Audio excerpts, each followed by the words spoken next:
Hello, my name is Gordon Muir, and I'm going to talk to you a little bit about having a vasectomy for family planning. I think the first thing you should be aware of is that a vasectomy is a form of sterilization. It shouldn't be looked on as contraception, because while we can reverse a vasectomy, it's not guaranteed.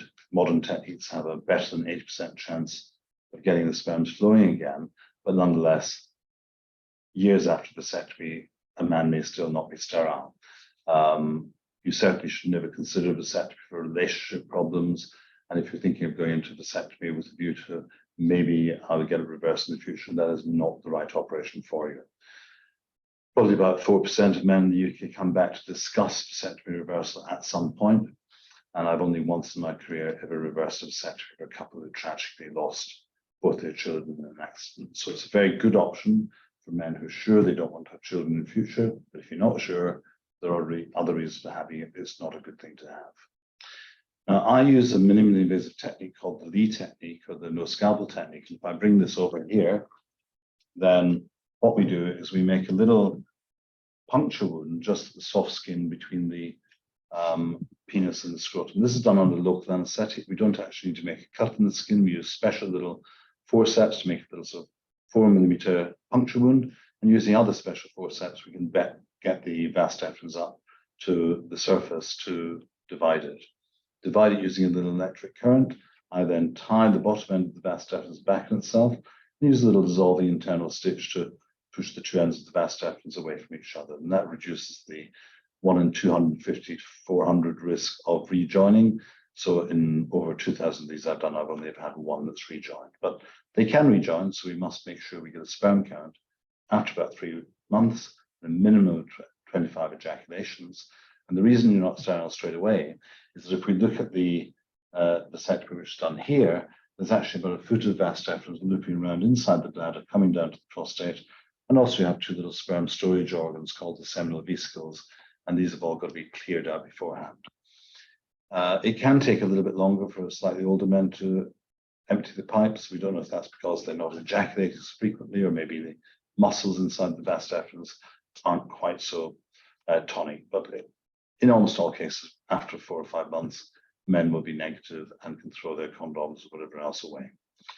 Now, the procedure, of course, has a risk of bleeding and infection and pain, like any operation we do, but there's no need for a skin stitch. It's usually a minimally invasive dissection.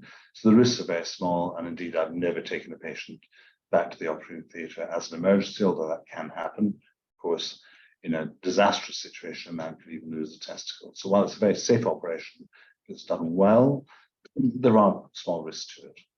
Some men will find that the epididymis, which is the collecting tubule on top of the testicle here, can become a little bit heavy and full afterwards, and that usually disappears after about a couple of months. There's a small chance of chronic long-term pain after vasectomy. This is true after all scrotal surgery. It's more common in men who have the old-fashioned technique.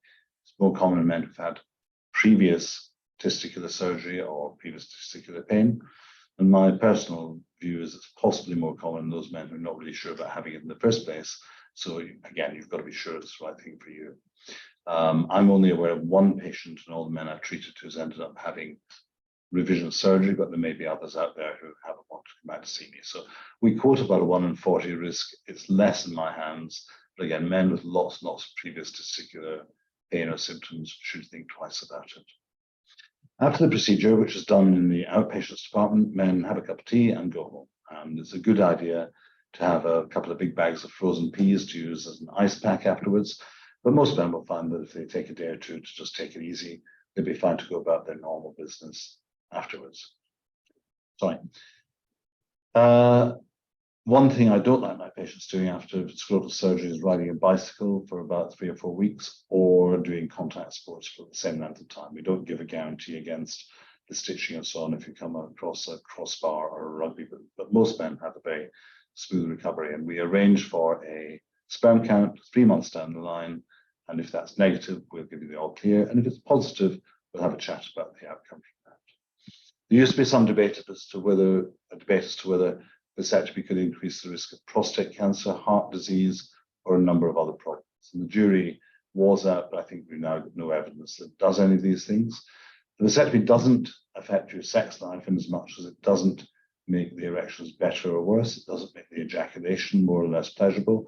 It doesn't affect a man's libido. Although, of course, if a man is having it and doesn't feel certain it's the right thing in him, there may be psychological aspects to the negative. And some men are so terrified of an unwanted pregnancy or they're not having sex because of that, their sex life gets better. But there's no direct effect on that. So that's really the horse's mouth aspect of a vasectomy. If you were keen to have it done, then I'd recommend you look at the information that's on this webpage as well.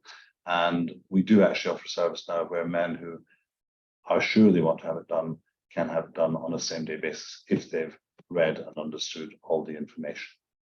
For men who've got previous problems, men who may not be in a regular relationship, or men who haven't had children before, we would always want to see them and discuss things in more detail beforehand. But otherwise, I hope you find this video instructive and helpful, and good night.